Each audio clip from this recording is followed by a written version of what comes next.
things to each other. They had taken a blowtorch to the ironclad chain of their friendship.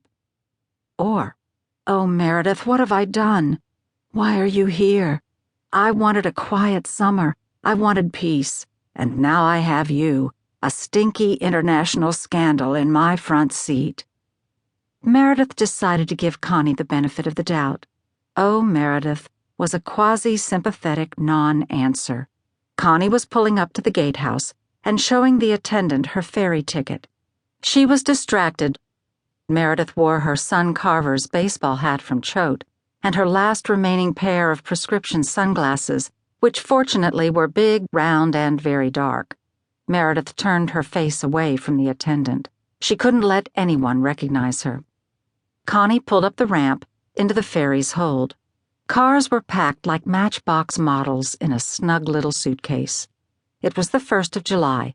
Even at this early hour, the mood on the boat was festive. Jeeps were laden with beach towels and hibachi grills. The car parked in front of Connie's was a vintage Wagoneer with at least 16 beach stickers in every color of the rainbow lining the bumper. Meredith's heart was bruised, battered, and broken. She told herself not to think about the boys, but all that led to was her thinking about the boys. She remembered how she used to load up the Range Rover with bags of their bathing suits and surf shirts and flip-flops, and their baseball gloves and cleats, the aluminum case that held the badminton set, fresh decks of cards, and packs of D batteries for the flashlights. Meredith would load the dog into his crate and strap Carver's surfboard to the top of the car, and off they'd go, bravely into the traffic jam that lasted from Freeport all the way to Southampton. Inevitably, they timed it badly and got stuck behind the jitney. But it had been fun. The boys took turns with the radio. Leo liked folk rock, the Counting Crows were his favorite, and Carver liked the headbanger stuff that would make the dog howl. And Meredith always felt that the hotter and slower the drive was, the happier they were to arrive in Southampton. Sun, sand, ocean. Take your shoes off, open the windows. Freddy did the drive on the weekends, and in later years he arrived in a helicopter. As Meredith looked on the summer revelers now, she thought, Leo, Carver, Leo, poor Leo.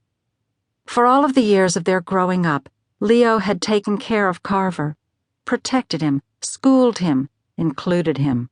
And now, Carver was the one who would be supporting Leo, propping him up. Meredith prayed he was doing a good job. A voice came over the loudspeaker, announcing the rules and regulations of the boat. The foghorn sounded, and Meredith heard distant clapping. The good, fortunate souls headed to Nantucket Island on this fine morning were applauding the start of their summer. Meanwhile, Meredith felt like she was still 3 states away. At that very moment, federal marshals would be entering Meredith's penthouse apartment on Park Avenue and seizing her belongings.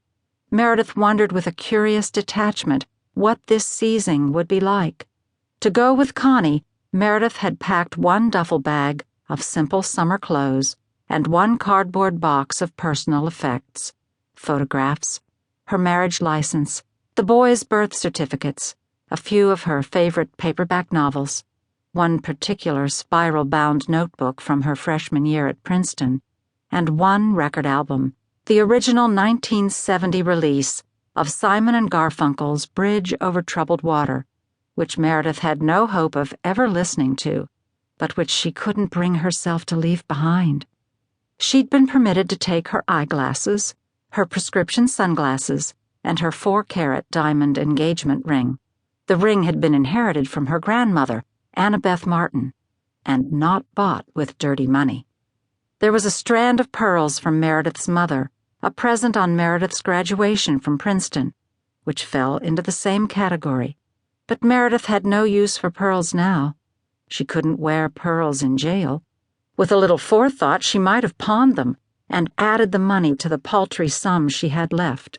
But what of her other possessions? Meredith imagined grim, strapping men in black uniforms with handguns concealed in their waistbands. One might lift the delicate Shalimar bottle off her dressing table and, unable to